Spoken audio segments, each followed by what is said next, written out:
శ్రీరామచంద్ర పరబ్రహ్మణే నమః. ఓం నమో వశిష్ఠ విశ్వామిత్ర వ్యాస వాల్మీకి సుఖాదిభ్యః. ఓం శుక్లాంబరధరం విష్ణుం శశివర్ణం చతుర్భుజం ప్రసన్నవదనం ధ్యాయేత్ సర్వవిఘ్నోపశాంతయే. ఓం నమో బ్రహ్మాదిభ్యో బ్రహ్మ విద్యా సంప్రదాయ కర్తృభ్యో వంశ ఋషిభ్యో మహద్భ్యో నమో గురుభ్యః. ఓం శ్రీరామో రామభద్రశ్చ రామచంద్రశ్చ శాశ్వతః రాజీవలోచన శ్రీమాన్ రాజేంద్రో రఘుపుంగవః. శ్రీ యోగ వాసిష్టము నిర్వాణ ప్రకరణము ఉత్తరార్ధము. కాబట్టి ఓ రామా, మొట్టమొదట పురుష ప్రయత్నంతో ఏం చేయాలి? సాధన చతుష్టయ సంపద అనేటువంటిది సంపాదించాలి. ఆ తర్వాత ధ్యానానికి విఘ్నాన్ని కలిగించేటువంటి దానిని తొలగించుకోవడానికి ప్రాణాయామముల యొక్క అభ్యాసము చేసి ఆ యొక్క ఆటంకాన్ని జయించాలి.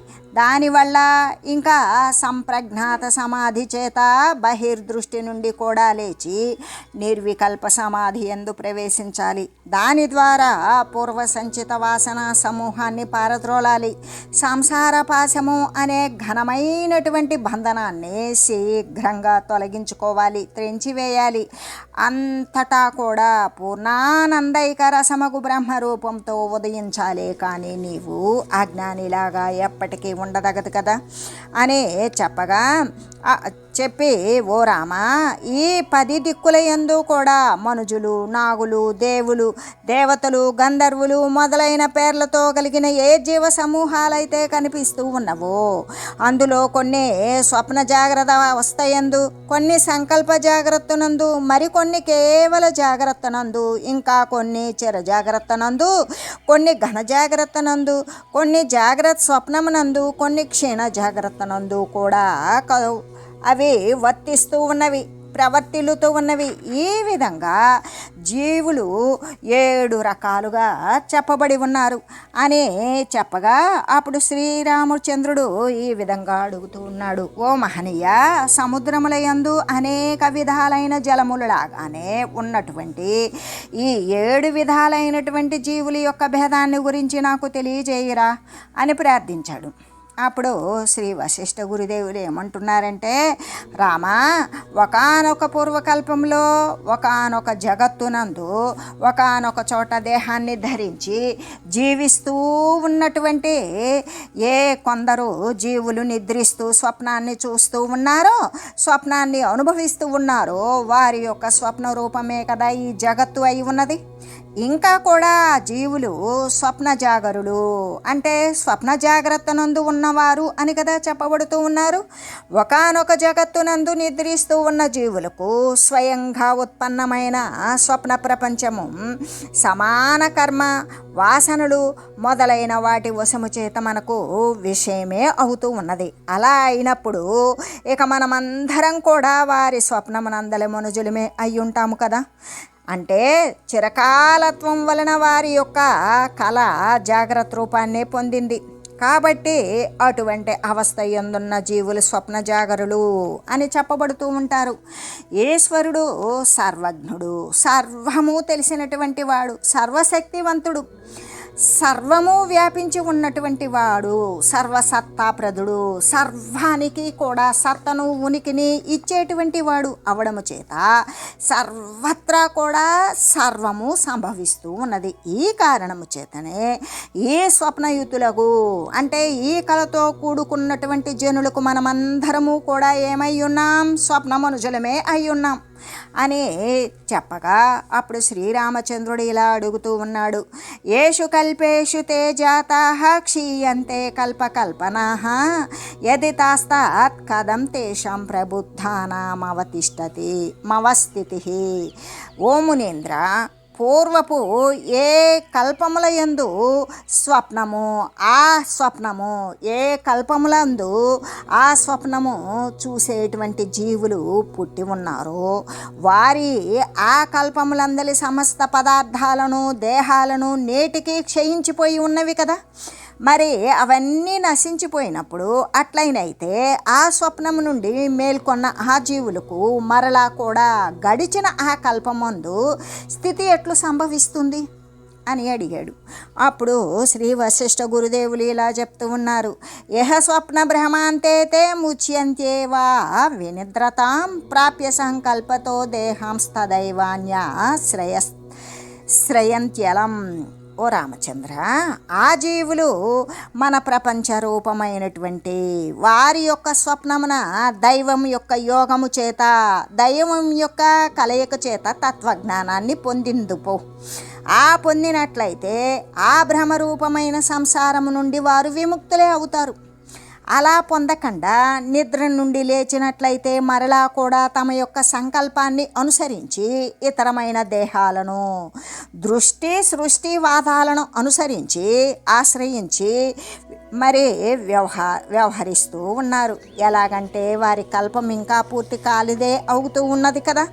మరలా కూడా అలాగే అట్లే పూర్వంలాగానే ఇతరమైన కల్పితమైన జగత్తును కల్పమును వారు చూస్తూ ఉంటారు. ఎలాగంటే కల్పన యొక్క ప్రకాశమానమగు ఆకాశమునందు వాని యొక్క కల్పన చేత కనబడేటువంటి ఆకాశములో అవకాశం లేకుండా ఉండడం అనేటువంటిది లేనే లేదు కదా అనే చెబుతూ, ఎలాగంటే ఓ రామ, స్వప్న జాగరులు సంకల్పాత్మకమైనటువంటి జగము అనేటువంటి శిథిలమైనటువంటి ఉదుంబర ఫలమునందరే కీటకాలు అనే చెప్పబడుతూ ఉన్నారు. ఉదుంబరం అంటే మేడి పండు, ఆ మేడి పండులో ఉన్నటువంటి కీటకాలే అని చెప్పబడుతూ ఉన్నారు. కాబట్టి ఇది ఇక సంకల్ప జాగరులను గురించి విను నువ్వు అని చెబుతూ అంటే వీళ్ళంతా కూడా స్వప్న జాగరులు. ఇంకా నీకు నేను సంకల్ప జాగరులను గురించి తెలియజేస్తాను విను. ఒకసారి ఒకానొక పూర్వకల్పంలో ఒకానొక జగత్తునందు ఒకానొక చోట ఐందవులులాగానే నిద్రను వదిలినటువంటి వారే అంతరంగమున ఎల్లవేళలా కూడా ఒకే సంకల్పమునందే తత్పరులై ఆ సంకల్ప జాగరులు ఉంటారు.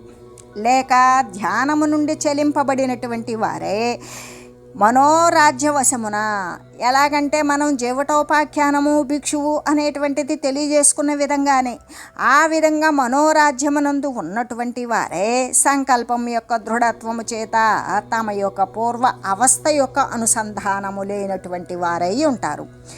ఏ జీవులి యొక్క సంకల్పమైతే చిరకాలము స్థిరంగా ఉండడము చేత అది దృఢపడిపోతుంది. అలా ఘనీభూతమై జాగ్రత్త రూపమే అగుతూ ఉంటుంది. అలా జాగ్రత్త రూపం అగుతూ ఉన్నదో ఇంకా కూడా ఎవరు అటువంటి సాంకల్పికమైన పదార్థాల యందే లయించినప్పుడు మనశ్చేష్టలు కలిగినటువంటి వారే పూర్వాపరిస్థితుల అనుసంధానము లేకుండా ఉంటారో అటువంటి వారు సంకల్ప జాగరులు అనబడతారు. వారి ఆ సంకల్పము అనేది శమించిన తర్వాత మళ్ళీ కూడా దానినే కానీ లేకపోతే మరొక సంకల్పాన్ని కానీ వారు ఆశ్రయిస్తారు. వారి సంకల్పంతో నిండిపోయిన దేహమున ఈ మనమందరము కూడా సంకల్ప పురుషులమే అయ్యున్నాము. కాబట్టి రామ, వారి సంకల్పమందుండటం బట్టి ఆ జీవులు వారి సంకల్ప జీవితమును ప్రవేశించటాన్ని బట్టి ఈ మనలోకాలు వారి దృష్టి యందు సంకల్ప జాగర రూపాలే అవుతాయి కదా. ఇక కేవలం జాగరులను గురించి తెలియజేస్తాను విను. అంటే ఇప్పుడు దాముడు వ్యాలుడు కటుడు ఉన్నట్లుగానే పూర్వంలో ఉత్పత్తి వికాసాలు అనేటువంటి ఏ యొక్క స్వప్నము లేనటువంటి వారు గతంలో ఎటువంటి ఉత్పన్నము కాలేదు, వికాసాన్ని పొందలేదు. అంటే ఎటువంటి ఉత్పన్న వినాశాలు కూడా లేనటువంటి వారు అయినా ఎవరైతే ఉన్నారో వారు వర్ధనశీలమైనటువంటి బ్రహ్మము నుండి మొట్టమొదటనే శరీరాన్ని ధరించేటువంటి వారు కాబట్టి కేవల జాగరులు అని చెప్పబడతారు. వారే మళ్ళీ కూడా రాబోయే జన్మ పరంపరలను పొందినటువంటి వారే కార్యములైన జాగ్రత్త స్వప్నములందు కూడా కారణమగు సుషుప్తి యందు కూడా సంచరిస్తూ ప్రౌఢత్వం చెందడము చేత చిరజాగరులు అని చెప్పబడుతూ ఉన్నారు. ఇంకా కూడా అటువంటి వారే దుష్కర్మ వశము చేత జడము, స్థావరాలతో సమానమైనటువంటి, కదలలేనటువంటి వాటితో సమానమైన అజ్ఞాన దశను పొంది ఘనీభూతమైనటువంటి ఈ జాగ్రత్త స్థితిని పొందడము చేత ఘనజాగరులు అని చెప్పబడుతూ ఉన్నారు. అంటే ఇప్పుడు మనం చెప్పుకున్న ఈ 5 రకాల వారు కూడా బద్ధజీవులే అని చెబుతూ శాస్త్రాభ్యాసము, సత్సాంగత్యము మొదలైన వాటి చేత జ్ఞాన ప్రబోధం గావించబడినటువంటి వారే, బోధితులు అవడము చేత జ్ఞానప్రాప్తిని పొందిన వారే, జాగ్రత్తను స్వప్నంలాగా చూసేటువంటి చతుర్థ, పంచమ, షష్ఠ భూమికలు యందు ఉండేటువంటి వారు. అంటే మనకు సప్తజ్ఞాన భూమికల యందు ఉండేటువంటిది 4వది, 5వది, 6వ రకాలైనటువంటి భూమికల యందు ఉన్నటువంటి వారు శాస్త్రాన్ని అభ్యసించిన వారు, సత్సాంగత్యం నేర్పిన వారు, జ్ఞానబోధన పొందిన వారు అయ్యి జ్ఞానాన్ని సంప్రాప్తిని పొందినటువంటి వారు ఎలా చేస్తారంటే జాగ్రత్తను కూడా వారు అనుభవించేటువంటి స్థితిని కూడా కలలాగానే చూస్తూ వారు చతుర్థ అంటే సత్వాపత్తి అనేటువంటి భూమికను పొంది ఉంటారు. పంచమ భూమిక అంటే అసంశక్తి, దేని పట్ల కూడా సంగమ లేకుండా ఉండడం, కోరిక లేకుండా ఉండేటువంటి స్థితిని కలిగి ఉంటారు. షష్టమ భూమిక పదార్థ భావని, ఏ పదార్థాలను తన దేహము సైతము కూడా ఇతర పదార్థాన్ని గురించి భావించేటువంటి స్థితిని వదిలివేసిన వారై ఉంటారు అభావస్థితులు. అటువంటి మహాత్ములు జాగ్రత్త స్వప్నులు అని కదా పిలువబడుతూ ఉన్నారు. ఇంకా కూడా పరిపూర్ణమైనటువంటి జ్ఞానాన్ని పొందడము చేత పరమపదమున అంటే బ్రహ్మమునందు విశ్రమించేటువంటి వారు తురీయమైనటువంటి ఏ సప్తమ భూమిక, 7వ భూమికలో జ్ఞాన భూమికలలో ఆ తురీయమైనటువంటి సప్తమ భూమిక యందు ఆరూఢులు అయిన మహనీయులు క్షీణ జాగరులు అని చెప్తారు. ఇక వారికి జాగ్రత్త అనేటువంటిది కూడా క్షయించిపోయింది. వీరిరువురు కూడా ఎవరు? జాగ్రత్త స్వప్నులు, క్షీణ జాగరులు అని చెప్పబడేటువంటి వీరి ఇరువురు కూడా, ఈ ఇరువురి స్థితి కూడా ముక్త జీవులే, ముక్తత్వాన్ని పొందినటువంటి వారే. కాబట్టి ఓ రామచంద్ర, ఈ విధంగా రకరకాల సముద్ర జలాల వంటి ఈ జీవుల మరి 7 రకాల భేదాలను కూడా నేను నీకు తెలియజేశాను కదా. వీనిని తెలిసి రాబోయేటువంటి ఉత్తరోత్తర శ్రేష్టమైన భూమికల యందు నీవు తత్పరుడివే అవ్వు అనే చెప్పి, ఇంకా ఓ రామ, నీవింకా జగత్తును గురించినటువంటి ద్వైత బుద్ధి అనేటువంటి భ్రాంతిని విడిచివేయు. ఎలాగంటే నీవిప్పుడు పూర్ణముగా కూడా బోధైక రూప ఘనత్వాన్నే పొంది ఉన్నావు. ఈ కారణం చేత ద్వితీయాదుల అంటే ఇక్కడ ఏకో బ్రహ్మం ద్వితీయం నాస్తి, పరబ్రహ్మ వస్తువు ఏకరసమాత్రమైనది, సర్వవ్యాపకమైనది, పరిపూర్ణమైనది, ఒక్కటే అయ్యున్నది. ఈ కారణం చేత ఇక్కడ ద్వితీయం నాస్తి. ఈ రెండవది అనేటువంటి అభావము చేత ఏమాత్రము సంకల్పమాత్రంగా కూడా భావము లేకుండా చేసుకొని దాని యొక్క వ్యావృత్తమైనటువంటి ఏకత్వం యొక్కయు ఇక అక్కడ 2 కానీ 1 కానీ అనేటువంటిది అసంభవమే అవుతుంది. అలా అవడము చేత ద్వైతమని, ఏకత్వమని, శూన్యత్వమని, అశూన్యత్వమని మొదలైనటువంటి సర్వధర్మాలను గురించి నీవు ఆలోచన చేయకుండా సర్వధర్మాలను కూడా నీవు వదిలివేయు. కల్పనలకు అన్నింటికంటే కూడా ఆది అయిన అధిష్టాన సన్మాత్రుడివై ఉండి నీవు శేషించి ఉన్నావు. వాసనాదాఢ్యాం శైథిల్య భేద వైచిత్ర్య కల్పితం యహబోధాయ జీవానాం సాప్త విద్యం ప్రపంచతే. వాసనల యొక్క దృఢత్వము, శిథిలత్వాలను గురించినటువంటి భేద వైచిత్ర్యము చేత కల్పితాలే అయిన ఈ జీవుల యొక్క 7 విధాల అయినటువంటి భేదాలను గురించి తెలియజేశారు. అప్పుడు శ్రీరామచంద్రుడు ఎలా అడుగుతూ ఉన్నాడు, కథం కేవల జాగ్రత్వమకారణ అనర్ధకం పరాద్వికసతి బ్రహ్మంగా గణాదివ పాదపః. ఓ మహనీయ, ఆకాశము నుండి వృక్షములాగానే మొట్టమొదటనే బ్రహ్మము నుండి అకారణంగా నిరర్ధకంగా కేవల జాగ్రత్త దారులైనటువంటి జీవులు ఎట్లా ఉత్పన్నమవుతూ ఉన్నారు?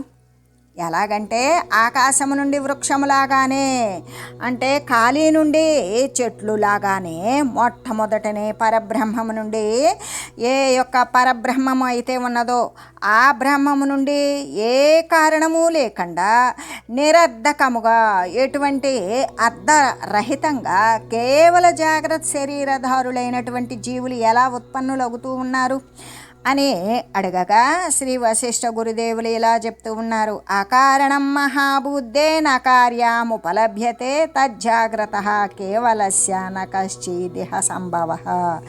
మహాబుద్ధివకు రామ, నీవు సత్యంగానే మాట్లాడావు. ఎందుకు అంటే కారణం లేకుండా కార్యం ఎప్పుడు ఉత్పన్నం అనేటువంటిది కాదు కదా. కాబట్టి ఆ కేవల జాగ్రత్త జీవులు వాస్తవంగా ఉత్పన్నం కాకనే ఉన్నారు. అట్లా వారు సంభవించని కారణము చేత తక్కిన జీవ భేదాలు కూడా ఆ వివిధ జీవులు కారణం యొక్క అభావము వలన ఎవ్వరూ సంభవించలేదు. కాబట్టి రామ, యథార్థముగా ఈ బ్రహ్మమందు ఏది ఉత్పన్నం అవడం లేదు, నశించడము లేదు. కేవలము శిష్యునికి ఉపదేశించడం కోసం మాత్రమే ఈ శబ్దము వాటి యొక్క అర్థాల కల్పన వేదాల నుండి చేయబడింది. ఈ శబ్దార్థాల కల్పన అంతా కూడా శృత్యాదుల నుండి గావింపబడింది అని శ్రీ వశిష్ఠ గురుదేవులు తెలియజేయగా అప్పుడు శ్రీరామచంద్రుడు ఇలా అడుగుతూ ఉన్నాడు. కహ కరోతి శరీరాణి మనోబుద్ధ్యాది చేతనై కో మోహయతి భూతాని స్నేహరాగాది బంధనై. ఓ మునీంద్ర, మనోబుద్ధి మొదలైన చేతనాల ద్వారా, మనసు బుద్ధి చిత్త అహంకారాలు మొదలైన చేతనములు ఉన్నవి కదా, వాని ద్వారా భోగ సాధనములైనటువంటి ఈ శరీరాలను ఎవరు నిర్మిస్తున్నారు?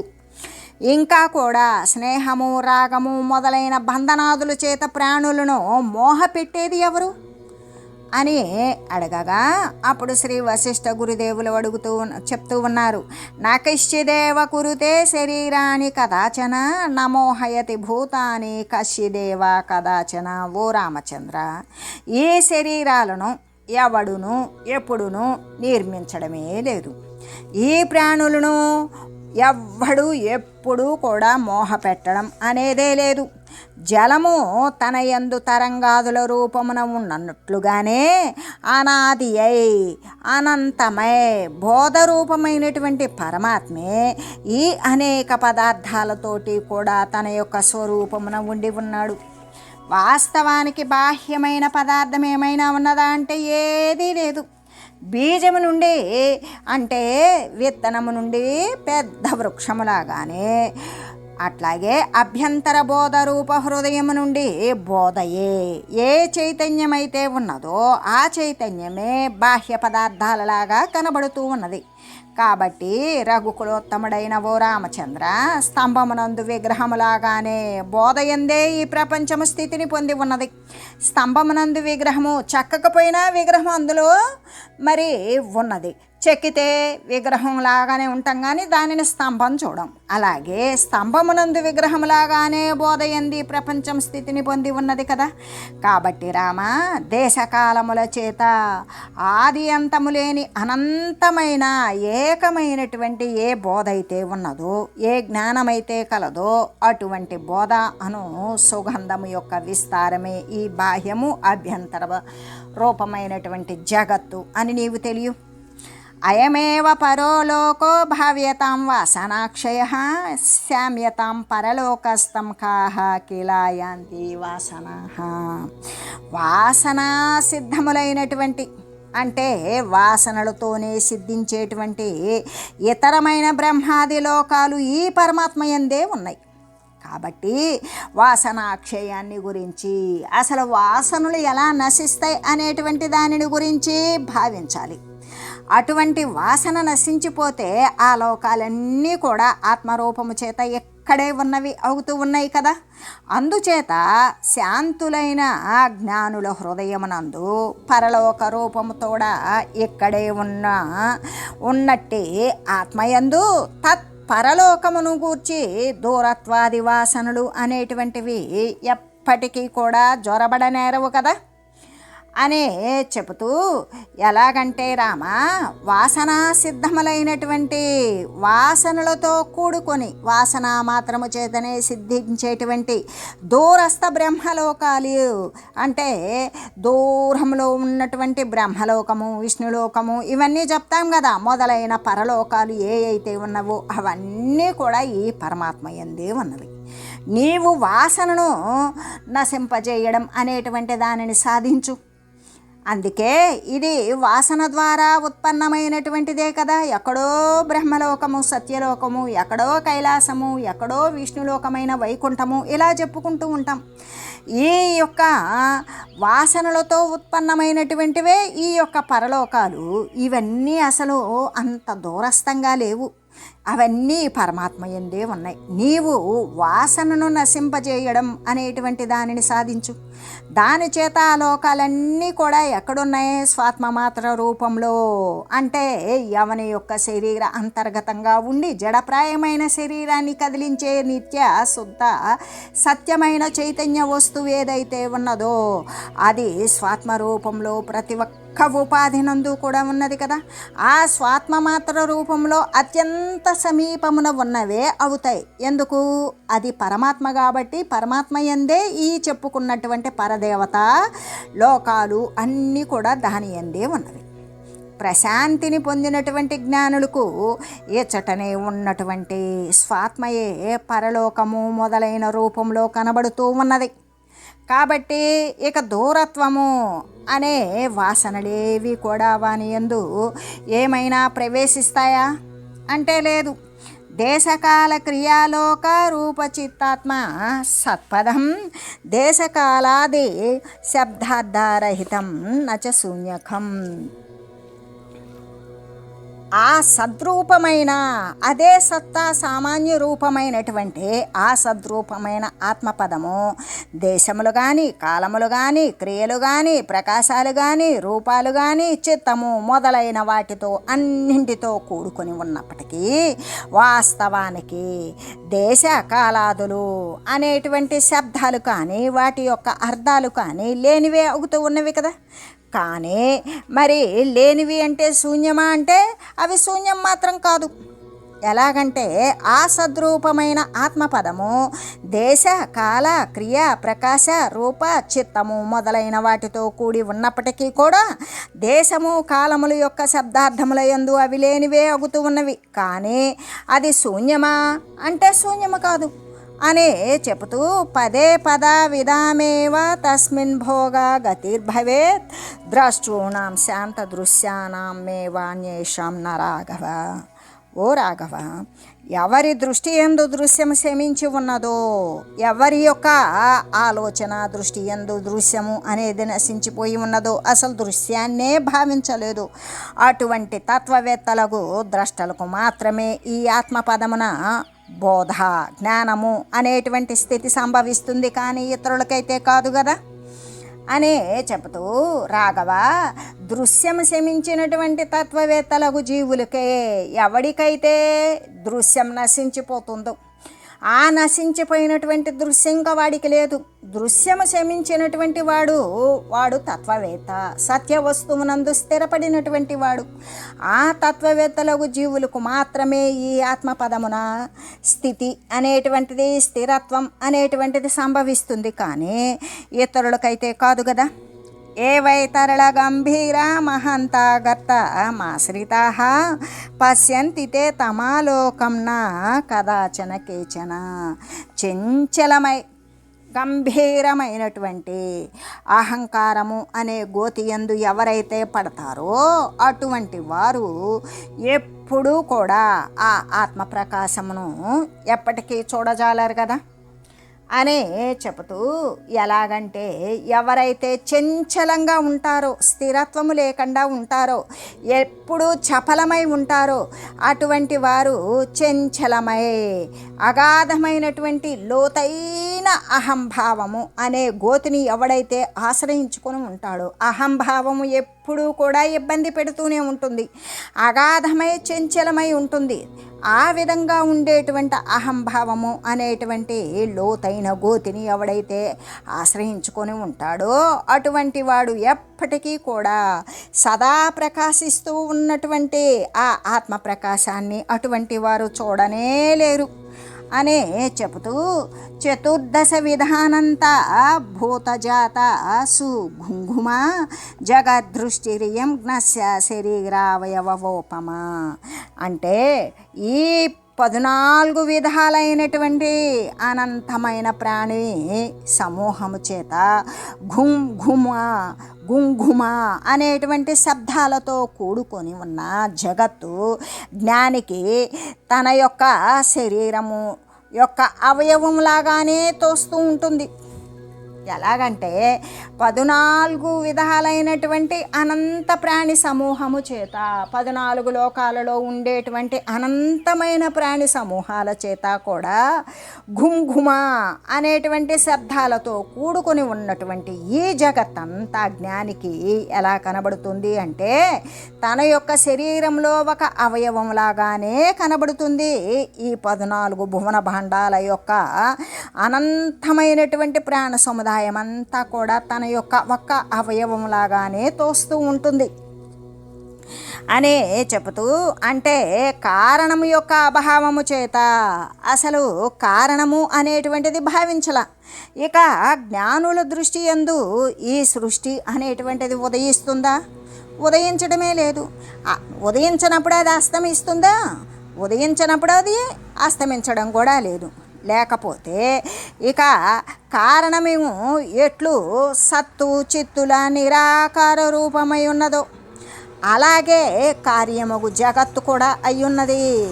కారణము చేతనే కార్యము అంటే తత్కారణ రూపంతో ఉన్నట్లయితే ఇక దానికి కారణత్వము ఏమైనా ఉన్నదా? ఎలాగంటే కుండలము అనేటువంటి కార్యమునందు ఏమున్నది?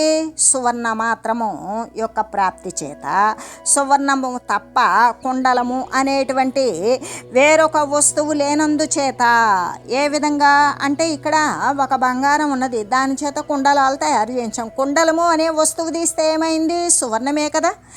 అలాగే అక్కడ ఏమై ఉన్నది? కుండలము అనే వేరొక వస్తువు లేనే లేదు, సువర్ణమే ఉన్నది. దాని యొక్క కార్యం ఏమై ఉన్నది? సువర్ణం యొక్క కార్యం అసత్తై ఉన్నది. కార్యం ఎప్పుడైతే అసత్తై ఉంటుందో అప్పుడు కారణత్వము కూడా కారణత్వము అనేటువంటి వ్యవహారము కూడా లేనిదే అవుతుంది కదా. శాంతమైనటువంటి సముద్రమునందు తరంగాలు, ఆవర్తాలు, అలలు, నొరగలు, ఫేనాలు మొదలైన విధంగా ఉన్నట్లుగానే అంటే శాంతమైనటువంటి సముద్రమున తరంగ ఆవర్తాదులు ఉన్నటువంటి విధంగా క్షోభరహితమైనటువంటి బ్రహ్మమున జగత్తు చిత్తాదులు అనేటువంటివి ఉన్నవి అనే చెబుతూ, అయితే ఎలాగంటే శాంతమైనటువంటి సముద్రమునందు ఏమున్నవి అంటే సుడిగుండాలున్నాయి, తరంగాలున్నాయి, అనేక రకాలున్నాయి. అయినప్పటికీ కూడా ఆ యొక్క సముద్రం అనేటువంటిది వాటి చేత క్షోభపడుతుందా? లేదు.